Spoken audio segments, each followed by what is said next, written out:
Hi there, folks. Root Beer here, hoping you're all doing well and hoping that you're ready to start question number 3 on the 2014 Manitoba Math Contest, because I certainly am ready, and that's what we're going to do in this video.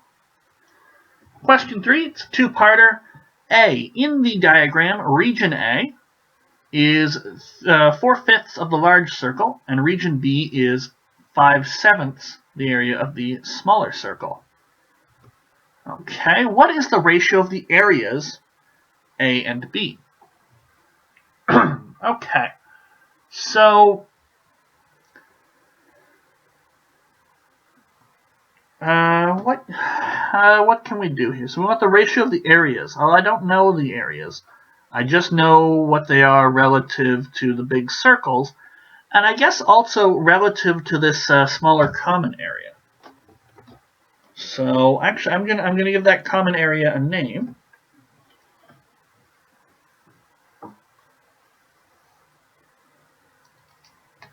Second triangle was smaller, or not triangle. Second circle was smaller. So I'll say something like, let C be the overlap.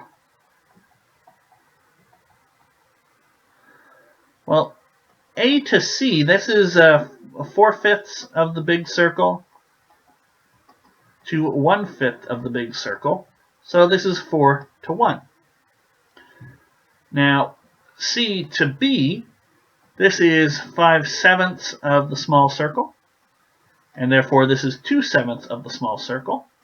So this is in a ratio of 2 to 5. Okay, so now A to C to B, well, I got a 2 here for C, I got a 1 here for C. 4 to 1 is the same as 3 to 2, or sorry, 8 to 2. And so this will be 8 to 2 to 5. Therefore, A to B is the ratio 8 to 5. Okay. I am sure there were other ways to work that out, but finding that, I think they'll all involve this overlap area in some way or another. And, alternatively, you could find the area of the big circle and the area of the small circle, and then find the ratio between them, and then multiply that ratio, the one side by 5/5 and the other side by 5/7. That would be perfectly fine as well. But I think this is a very straightforward way of doing the question. 3B. There are 100 students in our school, of which 50 take chemistry and 40 take physics. If there are 30 students taking both physics and chemistry, how many of the 100 students take neither? Okay, I wonder if these were stuck together because this sort of looks like a Venn diagram, this A and this B here. Venn diagram would certainly work for this question.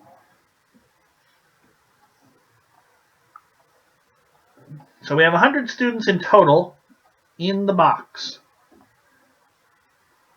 Now, actually, I'm going to use colors. I'm going to use colors because I think I don't get to use my colors very often on non-geometry questions. So we'll use the blue here.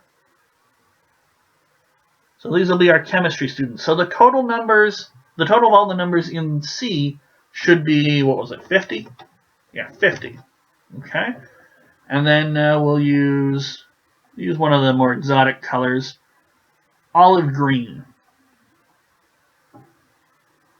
for physics. So the total number in here should be 40, but then there's this overlap number.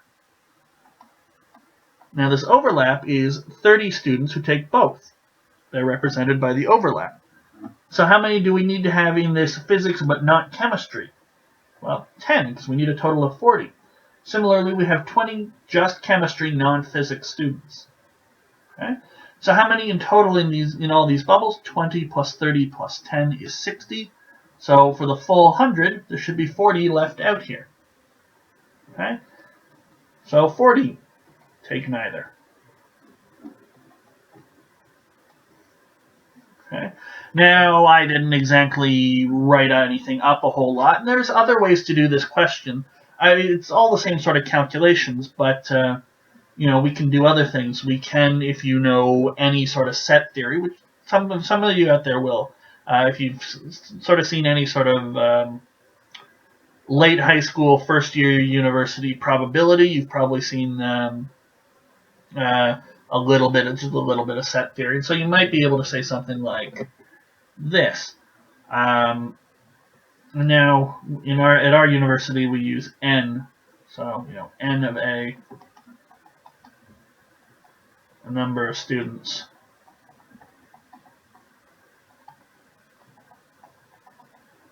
taking course A. Alternatively, you could use absolute values, because absolute value around a set, a group of people, is counting the number. It's the size there. But I'm not the biggest fan of using the n, but it certainly works here. So there's a nice little formula. So what do we want? We want the number of people not taking chemistry and not taking physics. And this is how we would write it with set notation. Some people don't use C's for complements. They use bars over or dashes. So this is number not taking chemistry and not taking. So this symbol means and, the U means or. And not physics. Okay, so there's a nice little formula for something like n of A and B is n of A plus n of B minus their overlap. Or since we are dealing with the overlap here, minus the union. Okay, this can all be found out with Venn diagrams. But it allows me to say, okay, it's the number of people not taking chemistry plus the number of people not taking physics minus the number of people not taking chemistry or physics.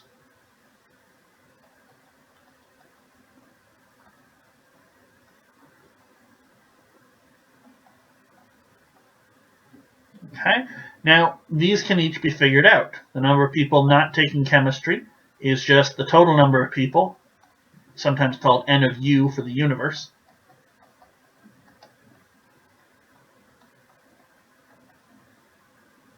So a number of people, so minus the number of people taking chemistry, and this is 100, minus the number of people taking physics.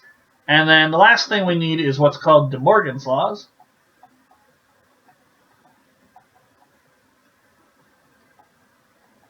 And n of A, which one do we want to use?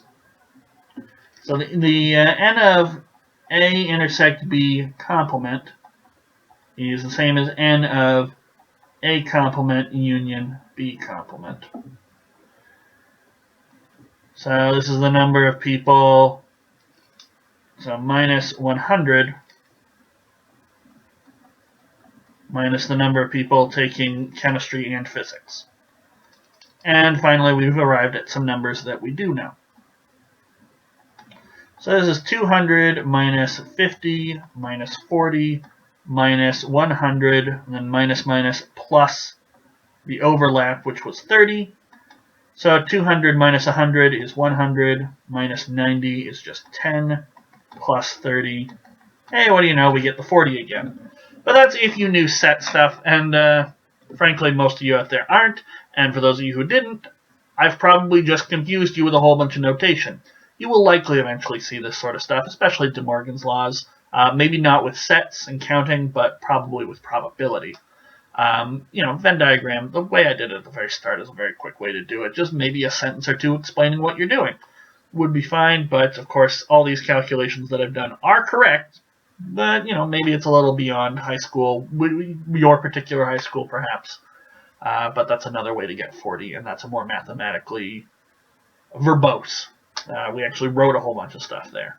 So 40 is our answer there, and that's 3B. So that finishes off question number 3. Up next, of course, will be question number 8. I'm just kidding. It's question number 4, and I will see you guys in the next video for that one.